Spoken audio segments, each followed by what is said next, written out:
faire cela, je vais vous parler de ce que vous êtes censé voir dans le film. Ça fait bizarre, mais je vais quand même vous faire le synopsis.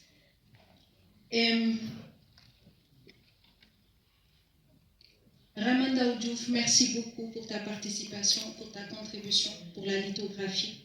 Merci infiniment d'appuyer, que ce soit par ton travail ou de manière personnelle, ces enfants, tous les enfants, sans distinction aucune. Titi Boy est un film documentaire qui porte un regard contemporain sur l'artiste Khalidou Kassé et sa peinture. Il examine non seulement les origines de son esthétique, mais aussi l'influence que celle-ci tient de l'histoire sociale de l'Afrique contemporaine. Le film analyse les fondations historiques, l'environnement social et les contextes qui ont façonné l'artiste en tant que personne et qui ont inspiré son œuvre et donné des bases à son esthétique. Mesdames et messieurs, Titi Boy, le documentaire La Régie, c'est à vous. C'est le talking de l'art.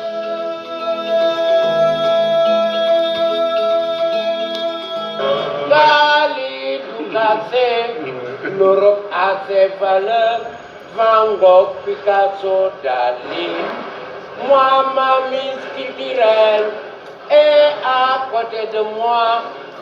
Khalidou Kassé, Titi Boy. Titi Boy.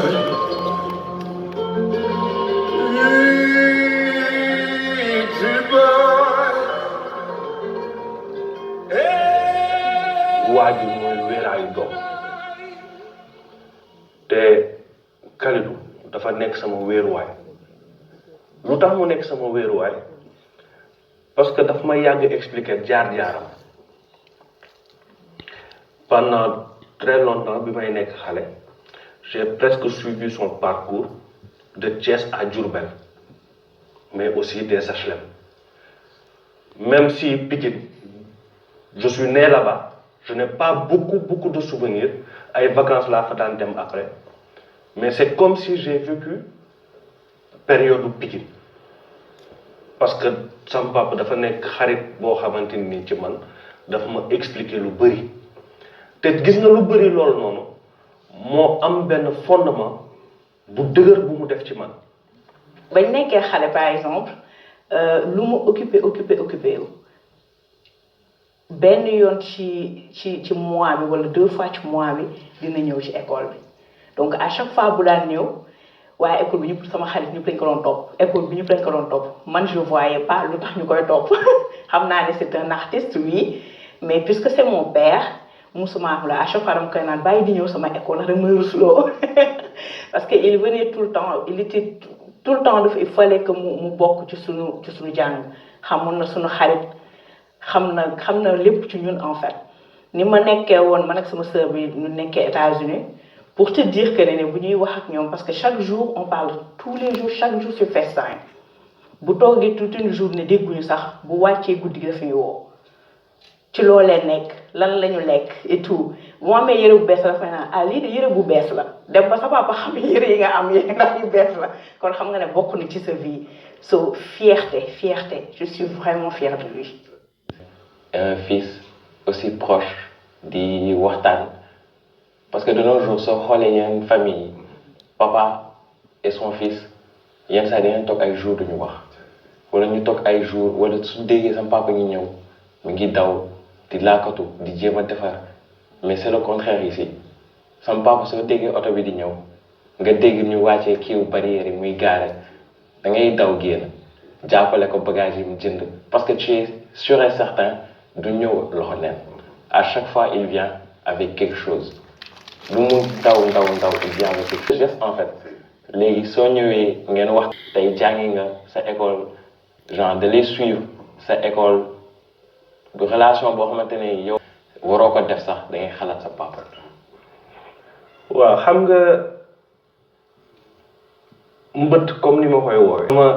sama xarit la wax naa ko ci njëlbeen moo tax mag moom amuñu benn nëbboo amul sujet ci àdduna boo xamante ni ki ne dinaa ko discuter ak nit te duma ko discuter ak moom li may waxtaan ak moom duma ko waxtaan ak kenn ci àdduna te sama mariage bi may takk jabar moom la ma offrir loo xamante ni la ni relation bu ñuy dund la man ak moom nuñ koy dundee mooy amul fu ñu àndul ci àdduna.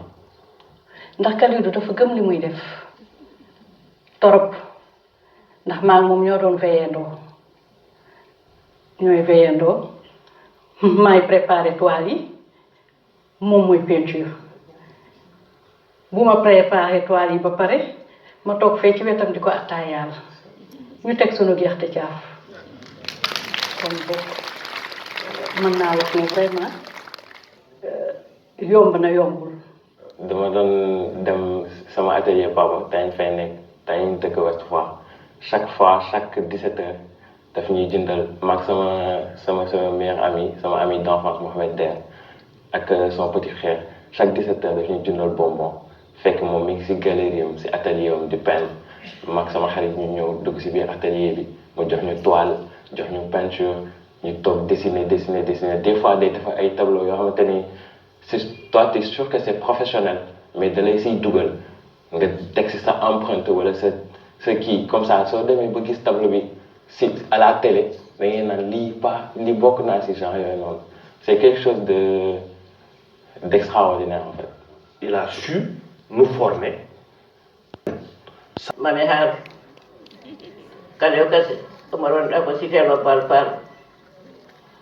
Dakar sabu mi ma Dakar deftaɗo nden mboɗo yeeɗo tabalam ngale dama galle mi itta paas mi rokkuma mbiya kam yaay jarani bo jogui paas wiyamo Kalidou saɗa jogui tan ma totta soko mi komi yaay ma somi tottima tan a jaɓat a wawa wasde jamde alay soko jaɓa Kalidou Kassé ka moƴƴo ka dimo ka dewala jokko wayonda ndax sam papa bi muy génn àddina ma topp ci waaye kaa xaw ma lu ko sama yaay defal waaye fay na ko ba wis ko sama yaay nag xoolewu ko bëtu goro sama yaay taaw bu góor bi mu ñàkk moom la xoolee moom lay jàppee kaa buggu sama yaay xiif buggu sama yaay mar kaa ku ci feebar mu jug taxaw lu ñu am mu jug toog xeebaluñu dara xeebalu sama yaay dara kon mënuñu ko fay kooku kaa géej la wax ci moom dafay jafe torop tey ni ma mel lépp loo xamante ni que ne am naa ko ci ay valeur ci humilité. Un jour, je suis allé voir le premier contact avec ce grand atelier énorme, à tout point de vue, avec des machines, du fer. Je voyais des trains. Il s'est tellement marré, il a ri, il m'a regardé, il m'a dit, mais vous feriez mieux d'aller à l'école des Beaux-Arts. Au fond de même, j'étais tellement heureux pour cette prière. J'ai dit, ah, qu'Allah vous entende, parce que moi j'ai envie d'aller, je ne veux pas rester ici.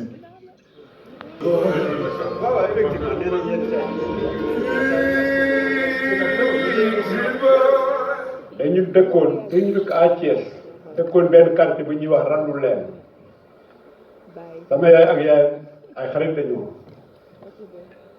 bu ñu jógee randu leen temps xale ñu ñëw Mbambara bu ñu ñëwee Mbambara seen kër ak suñu kër benn koñ moo dox ci diggante bi Kalidou temps bu ñu gënee ne xale dafa intéressé woon ci ay dessin il s'intéressait trop au dessin bu mu bàyyee école le père voulait qu'il soit cheminot il voulait l'amener au chemin de fer l'embaucher au chemin de fer mais Kalidou a toujours dit niet parce que qu'est-ce qu'il voulait c'est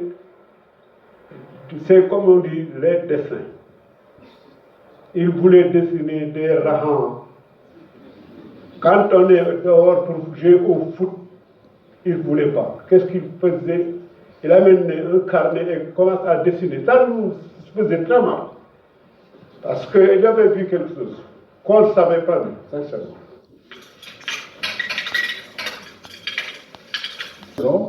Avait un peu de tisserands. Et c'est ma grand-mère, je vous dis qui avait ces tisserands dans notre famille, dans notre maison. Et dans la cour de la maison, les tisserands étaient un peu alignés. Et maintenant, ils tendaient le fil à perte de vue. Ces filles-là, quand je les voyais en tant qu'enfant, il m'arrivait de sauter dessus, on me renvoyait, je courais par-ci par-là. Ce qui avait retenu mon attention, c'était non seulement la longueur des fils, mais ensuite les différentes couleurs qui composaient ces métiers à tisser. Quand le sac était terminé, vidé, on le laissait de côté. Je me suis dit, ce que je vais faire, c'est de prendre ces sacs-là et de les transformer en sacs d'art simplement. Je prenais la machine, je faisais la découpe, je cousais le sac, je le faisais vraiment tellement joli, et ensuite je mettais de la décoration dessus. Et le sac, finalement, j'ai fini par y mettre des perles, des ceci, des coris, et c'était très très joli. Les gens se l'achetaient tout au début à 1500.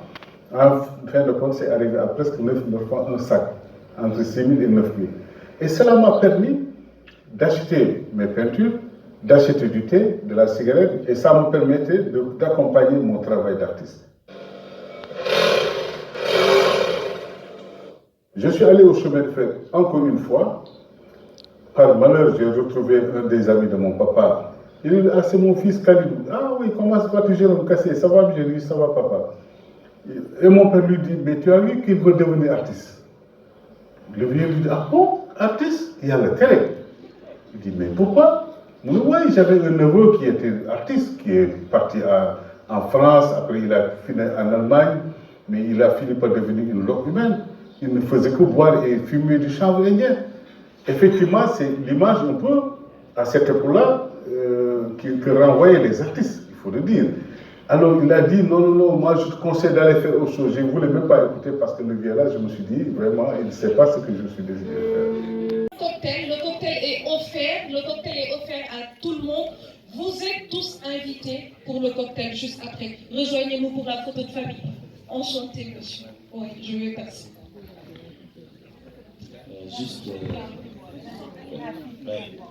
Juste peut-être préciser que le film va rentrer en exploitation au cinéma à partir de vendredi. Donc il sera à l'affiche toute la semaine, donc parlez-en autour de vous pour faire découvrir cette œuvre magnifique. Merci.